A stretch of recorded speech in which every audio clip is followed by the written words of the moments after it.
Hammo, just one quick recap on the weekend. From what you said post-match, it was Nottingham in complete control, and then Richmond just swung the momentum, which cost the game. Yeah, we did really well the first probably 40-50 minutes, come out at half time again and scored a penalty and a good try from Cheese out on the wing again. And then, momentum swung a little bit and we never got that momentum back, which was a frustrating thing from our side. We've been through the game, we've had a bit of a chat with the leaders and they understand how important taking control is. Those crucial parts of the game. And Richmond, they're really good attacking team. We know they scored some tries and they showed we should have closed out the game and we didn't. So frustrating, but again, game two, we've got to learn from it. And I'm sure if we get put in that situation in the next few weeks, we'll be able to get out of it. So we'll be up. It was a real strange weekend for results, wasn't it? Everyone just seemed to beat everyone that you probably wouldn't expect to win or to lose. Yeah, that's good though. That's everyone's talking about that, and then that goes to show the league's pretty open, even though we're only kind of game two. But some of those pro teams and those teams that should be putting good performances together, we're getting knocked over by teams around them or below them. So that's great, and that shows the league is going to be pretty intense and pretty competitive this year. So it's kind of game by game is pretty important because you can target some games or you can know other games are going to be tougher. But really, by looking at the weekend's results, it's all out on the table, and it's pretty exciting though. Kind of this week and the next couple of weeks going into it. Squad-wise, injuries, returning players, how are we looking at the minute?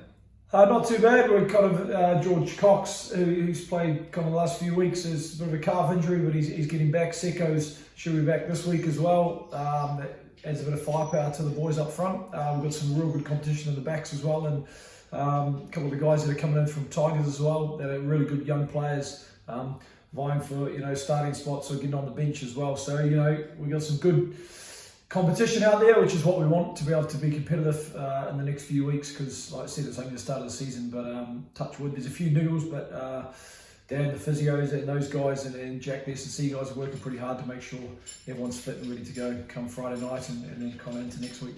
Hartpury, a bit of a mixed bag at the minute. They got beaten by Ealing on the opening weekend, and then they turned over Cornish Pirates this weekend. What are you expecting from them? They're a good team. I think they're coached pretty well in the way they're playing, and they've got some good signings by the sounds of it this year. And to lose to Ealing first up at Ealing, they're still competitive and scored some good tries, and then they go knock over Pirates on the weekend and put a good few points on them as well. So and watching that game, they look really good. So we know how good they're going to be and how powerful they're going to be, and they're pretty strong up front, but then they can score some really good tries as well, and they're pretty smart. They've got some good guys around them, good game drivers. So again, but I keep going like we talked about last week. We've got to make sure we're going to put our house in order, and we didn't finish the job off last week and let Richmond back into that game. So we're going to make sure we kind of train well last night. We train well again this week, and then we get ready for Friday night. But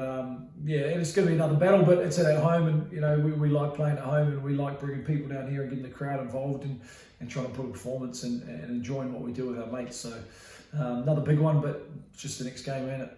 I was going to say that you must be confident, and the boys must be confident of welcoming any team to the Bay and putting on a good show and giving any opposition team a good run for their money, no matter who it is. Yeah, I agree, and that's when we set down the start of the season, new coaching team, a lot of new players. What are we about? We need to make sure when we're at home we play really well and we perform and we get people through the gate. People like seeing good rugby. They like seeing physical rugby. They like seeing tries being scored. And that Friday night against Hill, we had some real good support, and that was the first game. So for me, seeing that environment and that environment out here is exciting, and we want that again Friday night. Maybe a little bit colder Friday night, but we need to have that same mindset that we're going to play, and we're pretty good at what we do. So looking forward to it. And the guys that they kind of owe themselves for what happened against Richmond, and they know they need to be better than that. So we'll see how we go Friday night.